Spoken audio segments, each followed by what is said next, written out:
Good day and welcome. My name is Amarenske and today I will be doing my wrap up of August.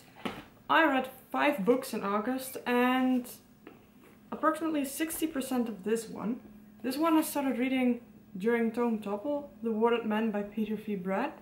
It's a fantasy set in a world where as soon as sundown hits and there is no sun rays anymore, demons crawl up out of the ground and attack every living being they can find, from livestock to humans to rabbits, everything. And the magic system works in a way that people use words or written letters to protect themselves, and every word has a different function. I'm really enjoying it so far, and I will also hope to finish this one in September, because the final book in the series, this is the first one, but the 5th one will be released in October. So I am wanting to definitely read that one this year. If I enjoy the next ones, of course. But this one is so definitely worth the read already that I can already say I'd recommend this one. Now we have the first book I finished in August, which is The Motion of Puppets. I finished this on the 1st or 2nd of August. As you can see, it's written by Keith Donoghue. This is one of my favorite magical realism writers in English. It has been since I first picked up one of his books when I was like 12 or 13 years old, maybe 14. Years and years ago, when his first book had just released. This is a retelling of Orpheus and Eurydice, from the Greek myth of Orpheus, who meets his nymph Eurydice. They fall in love and she dies. Then he goes to look for her in the underworld, and I'm not going to tell the rest because that's basically the idea behind this book. A man and a woman are in love. She disappears and he tries to find her, but she does not disappear into Hades. The Hades in this book is the backside room of a toy store, and later a barn. And we get some, it's a very dark, but what I really like about Keith Donoghue's writing is that it feels mundane in the magical world. Like, we have a puppet kind of world and a normal world, and the puppet world feels really mundane, as if it is the way it should be. And then we have our normal world, which has almost a magical vibe written into it, and that's also the way it's described. Maybe a little bit whimsical, I'm not sure, but I really like it. I was surprised by this book because normally I'm not that much into retellings, and this is definitely the book I liked least of Keith Donoghue, but I still gave it, I believe, a 3.5 star because I still really enjoyed reading it. And I think the myth has been captured very, very well in this book, which is of course important if you make a retelling of a myth. All the elements of the myth that were important to set the vibe and develop the characters are important. And then we have some working of Edward Muybridge, or however you call it. That's the first person that discovered how capturing motion worked, and that's also worked really well into here, and it fits a little bit with the motion of puppets thing, because of course instead of finding his beloved in Hades, he has to find his beloved as a puppet. But how do you recognize a puppet and if it is alive or not? In this book it has to do with how they move and if they move and whatnot.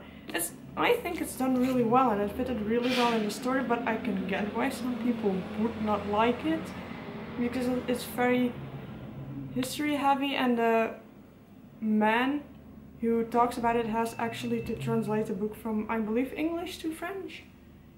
But since it is set in Quebec, Canada, I have a feeling that it actually quite fits. So this one is a recommendation if you like retellings. but want to read an adult or mythological one instead of a standard Snow White or Little Red Riding Hood retelling.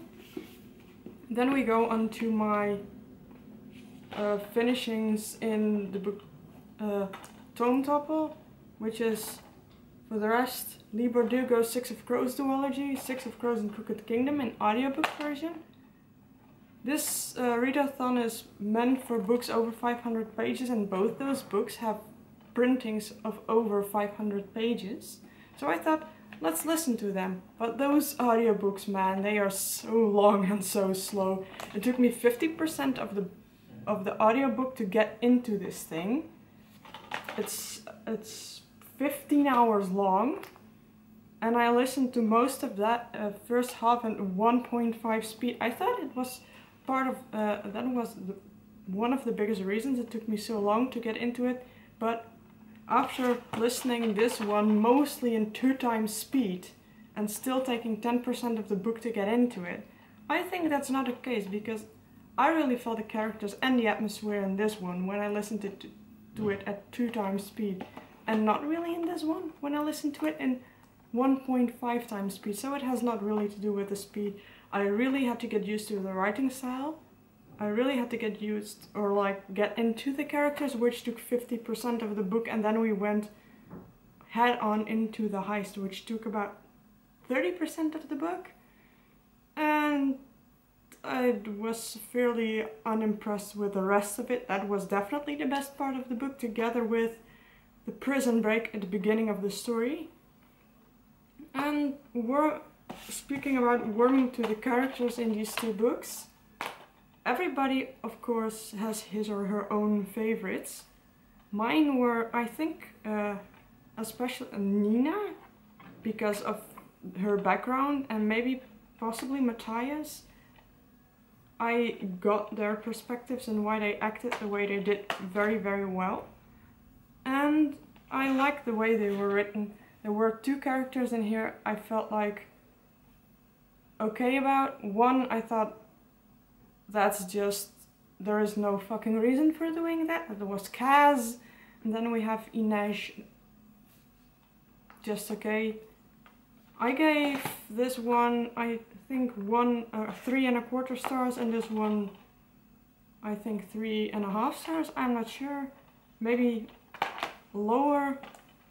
They were just okay. I can see why people love them so much, but I just set higher standards for my book, which is to see in the next books I read, which is the Monsters of Verity duology, also a YA. The Savage Song, 3.25 star, because, and simply because, the only thing I felt was really amazing in here is the way Victoria Schwab writes in the atmosphere, which is really important in the book, but I felt the world building lacked more than a little bit. I had wanted a little bit more from the world building, and also the character development and all kinds of other stuff, like how the characters interact and what is happening. But that was all way, way better in this one. Our Dark Duet, the second book in that duology. And this one I gave 4 stars, and it would have been more if the book had not contained some minor grammatical issues and issues of just words missing in sentences, and not that they were like blanked out or something. No, they were never even in the sentence to begin with, which is really annoying, because this thing probably has been to an editor several times, so there would not be reason to have grammatical errors in it, or at least not like things with tenses and stuff. I just don't get it.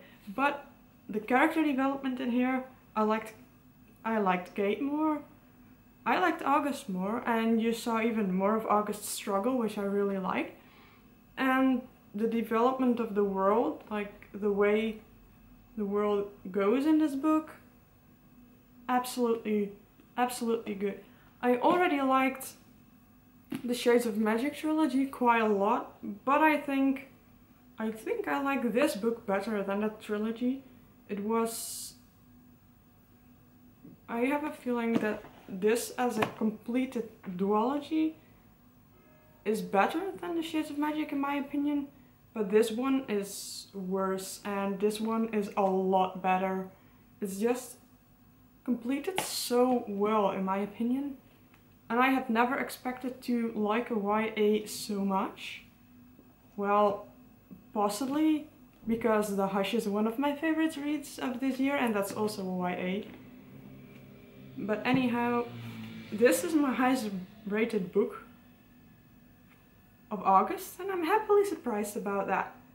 So I definitely recommend reading this. You could almost read Our Dark Duet as a standalone, but some of the stuff that happens in this book, of course, is referenced, as well as stuff that happens in this book, especially at the ending, is the reason why the stuff in this book happens in the first place. But that is explained in this book decently well actually, so you don't necessarily need to read The Savage Song, but it's just a completed story of Kate and August that is very nice to read, especially since the development of the characters is so much better in this book. So definitely a rec, totally unexpected, but hey, no better thing than an unexpected book you love, right? So this was it for now. If you heard any construction noises, I'm sorry. There is heavy construction on my street. But I will say thank you for watching and on the other keer.